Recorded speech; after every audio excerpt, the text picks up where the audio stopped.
প্রিয় দর্শক, আমাদের কিশোরগঞ্জের এক আজব কারিগর দেখাবো, আমাদের পাশেই থাকেন। আপনার ফুল আবান কয়জন? 5 ছেলে। এই দেখ 13 বছর ধরে জুতা একজোর। কয় জোর চালাইছস এক বছরে? হ্যাঁ, কথা কস না রে।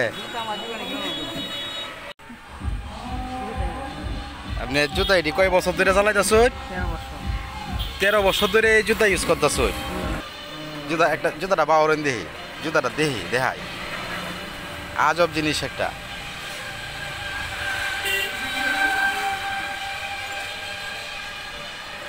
এটা তো চাইনারে ফিল বানাইছেন আপনি। এই জুতা কয় বছর ধরে ইউজ করতেছ? 13 বছর ধরে। এই পর্যন্ত আর জুতা কিনন লাগছেন আপনার? আবার নাট বল্টু লাগাইল? আচ্ছা, 24টা নাট লাগাইছো এক জুতার মধ্যে? দুই জুতার মধ্যে 24টা নাট, 12টা করে। তো আপনি চাইনা যে আছে কারিগর আছে, হেরারে আপনি ফিল বানাইছেন বাংলাদেশের আপনি একজন লুকইয়া।